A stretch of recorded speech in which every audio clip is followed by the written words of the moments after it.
상반기까지는 말 그대로 정말 폭발적인 강한 모습을 보이다가 상반기 이후에는 좀 힘이 많이 빠진 모습입니다. 물론 또 최근에 반등하다가 다시 좀 조정이 나타나는 모습이고 현재 구간에서 에코프로는 조금 더 변동성이 커지는 그런 모습이 나타나고 있고 이외에도 뭐 셀 종목군들 살펴보시면 가장 이제 큰 종목이라고 할 수 있는 LG 엔솔 더 6월 달에 먼저 고점을 치고 낙폭이 더 커지는 모습을 셀이 보였다라는 점은 약간의 차이점이라고 봐야 될 것 같고요. 7월부터 무너지기 시작해서 지금 가격은 꽤 많이 낮아진, 그래서 상반기 평균 가격을 대충 보시면 지금 한 70만 원대 정도라고 봐야 될 텐데 현재 지금 40만 원대니까, 그래서 뭐 셀도 소재도 전반적으로 상반기와 하반기가 굉장히 다른 흐름. 특히 상반기까지는 소재의 엄청난 폭발력을 보여주다가 일단 뒤로 가면서 전체적으로 좀 힘이 빠지는 모습을 보여줬다라고 봐야 되는데, 그 핵심 포인트가 뭐냐를 몇 가지 점검을 해보면 우리가 과거를 되짚어봐야 전체적인 시장 흐름을 알 수 있으니까요. 자, 일단 저는 이 부분이라고 생각하는데요. 일단 중국은 우리나라와 큰 관련 없잖아요. 중국은 알아서 자기들 뭐 세상으로 가고 있으니까 일단 중국은 빼고, 미국 쪽에서도 일단 2023년은 출발점도 달랐고 굉장히 빠른 속도의 상승이 나타나다가 하반기 들어서면서부터 일단 좀 탄력이 빠지는 모습이죠. 그래서 미국은 아직까지 신차 기준에서 전기차 비중이 10%밖에 되지 않기 때문에 뻗어나갈 영역은 넓다라고 볼 수 있습니다. 그리고 제가 높아심에 말씀드리지만 전기차와 2차 전지에 대해서 저는 중장기적으로 굉장히 좋게 봅니다. 다만 산업을 좋게 보는 것과 주가의 움직임은 다를 수 있기 때문에 그 부분에 대해서 우리가 고민이 필요한 거고요. 그 다음에 상반기에 보여줬던, 올해 상반기에 보여줬던 퍼포먼스의 핵심 포인트는 딱 한 가지죠.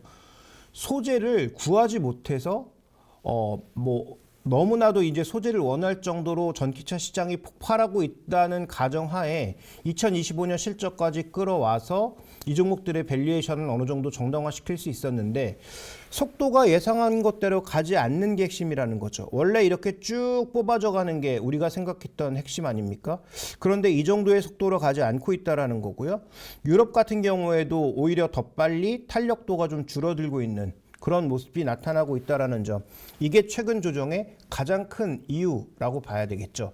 물론 먼 미래로 봤을 때 뭐 ESS에도 쓰일 거고, 그 다음에 뭐 다양한 기기들의 2차 전지의 수요가 늘어나면서 2차 전지 시장이 커질 거라는 데에 대해서는 의심의 여지가 없고, 지난번에 자동차를 말씀드리면서도 한번 언급드린 적이 있습니다만 2차 전지 시장의 핵심 포인트, 전기차 핵심 포인트는 뭐다?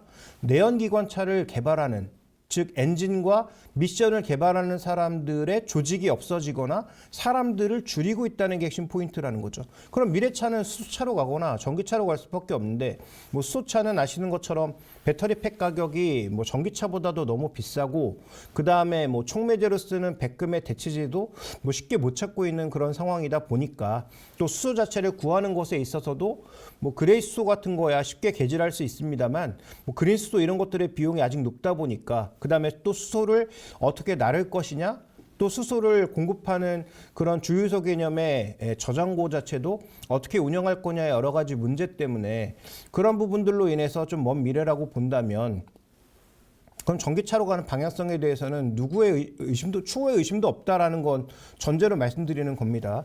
다만 우리가 예상했던 것보다 속도가 다르다라는 게 핵심 포인트라는 거고요.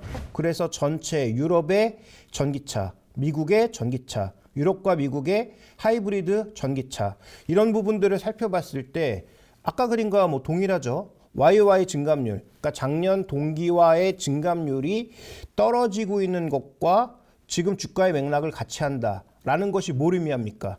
결국은 이 주가의 전반적인 상승 구도가 모멘텀이었다라는 것을 방증하는 거죠. 즉, 이 그림에서 요 전체적인 상승 속도가 2021년도는 아예 제로에서 올라가는 거였으니까 이런 가파른 상승이 나타날 수 있었지만, 지금 현재 대수가 좀 증가하면서 나타나는 이 증감률이 꺾이지 않고 계속 이어질 거다, 최소한 플랫으로 갈 거다라고 봤는데, 이게 급격하게 둔화하면서 나타나고 있는 주가 조정이라고 이해를 할 수가 있는 거죠. 그러니까 이걸 부정하시면 뭐 제가 더 이상 드릴 말씀이 없습니다. 최근에 뭐 공매도 때문에 빠진다? 공매도 때문에 빠지는 부분도 분명히 있죠. 그렇지만 공매도만으로 해석하기에는 한계가 있다라는 것입니다. 그래서 저는 본질적으로 전기차의 성장 속도가 줄어든 것이 현재 이들 종목의 주가 조정의 가장 중요한 원인이라고 보고 있고, 그러면 이게 살아나면 다시 이들 종목의 주가도 일정 부분 살아날 수 있다라고 보고 있는 것이죠. 자, 그다음에 또 하나 우리가 주목해 봐야 될 것은 바로 이 부분인데요. 자, 지역별 배터리 캐펙스입니다. 지역별로 봤을 때 지금이 여기잖아요. 2023년에 이 정도인데 2024년도에 미국의 이제 공장이 본격적으로 지어지면서 생산량 늘어나고 유럽도 증가하고 미국이 폭발적으로 2025년까지 증가할 것이라는 게 기본 가정이잖아요. 그러니까 중국도 물론 성장하지만 뭐 중국의 성장이야 우리 알 바 아니고, 그다음에 전체적으로 지금 보면 유럽과 미국이라고 하는 이 두 지역의 폭발적인 성장, 캐펙스 성장 자체가 있기 때문에 배터리 소재와 배터리 셀의 이익은 고정돼 있는 거야, 이 바보야 라고 얘기할 수 있겠지만 과연 그럴까라고 이제 우리가 바라봐야 되는 것은, 자, 지금까지는 경기가 그래도 나쁘지 않았습니다. 특히 미국 경기 같은 경우에는 전 세계 어느 국가보다도 좋았죠. 오히려 어떻게 따지고 보면 분기별로 봤을 때 중국보다도 높은 성장률이 나올 정도로 경제가 나쁘지 않았다라는 거죠. 그러다 보니까 이 미국 경제에 기대고 있는, 중국에는 신차를 별로 팔고 있지 않은 전기차를 오히려 미국이나 유럽에 공급했던 우리 입장에서는 미국의 이러한 성장이 굉장히 좋았죠. 그 다음에 실제로 더 많은 기대를 가져갈 수 있었는데 이 캐펙스의 계획이 바뀔 가능성은 저도 별로 없다고 보고 있습니다. 다만 중요한 건 뭐냐, 이런 캐펙스를 가져가는데 비용이 올라가면 안 되죠. 무슨 얘기냐면 이 정도의 캐펙스라는 것은 비용이 증가한다라는 것을 의미하죠. 땅도 사야 되고 공장 지어야 되니까 비용이 늘어난다라는 것을 의미하는데, 다만 우리가 처음 산정했을 때 비용보다 점점 올라가고 있는 게 문제죠. 그래서 우리가 미국에 그렇게 보조금을 받아내려고 하는 거고, 일정 부분의 미국으로부터 보조금을 받고는 있지만 그게 대통령의 누가 되느냐에 따라서 보조금의 차이가 발생할 수 있고, 그 다음에 실제로 공화당 후보가 됐을 때 정책을 또 트럼프가 되느냐, 최근에 떠오르고 있는 헤일리가 되느냐에 따라서 얼마나 뒤집어 엎을지에 대한 변동성도 커지는 거죠. 그러니까 그런 요인들로 인해서 우리가 지금 현재 구간에서 정해진 숫자라고만 판단하기에는 변수가 두 가지가 있다. 첫 번째로는 정치적인 흐름에 따라서 바뀔 수 있다는 것. 그 다음에 정치적인 흐름이 뭐 우리가 예상했던 대로 민주당, 바이든 대통령이든 아니면 다른 민주당 후보든 그쪽으로 이어진다고 하더라도 비용이 올라가면 우리가 생각했던 것만큼의 이익이 발생하지 않을 수도 있고, 그러면 우리가 비용 편익이라는 과정에서 봤을 때 과연 우리나라 기업들이 미국에 투자하는 게 맞는가, 조금 지연시키는 게 낫지 않나라는 판단도 할 수 있는 거고요. 포드나 GM 같은 회사들이 지금 뭐 하고 있습니까? 여기는 오히려 인건비가 올라갔잖아요. 올해 다 아시는 것처럼 파업을 통해서 인건비가 대거 올라갔습니다. 그러니까 사람도 조금 잘라내고 전기차로 가야 되는 건 분명히 맞지만 인건비가 대거 올라감으로써, 그 다음에 지금 테슬라의 사이버 트럭이 예상보다 약한 대비를 함으로써 이들이 F150이라든지 이런 것들의 전동화를 빠르게 갈 이유가 전혀 없는 거죠. 그러다 보니까 기존에 생각했던 전동화 그 스케줄도 조금 뒤로 미루거나 일정 부분 탄력을 둔화시키는 그런 양상도 더불어 나타나고 있는 거죠. 따라서 이 캐펙스의 증가는 일정 부분 예정된 것으로 보이나 수익성이 떨어지거나 아니면 속도가 예상보다 조금 둔화될 가능성도 열어두는 것이 저는 필요하다고 보고 있는 거죠. 자, 지금 삼성전자가 돈이 없습니까?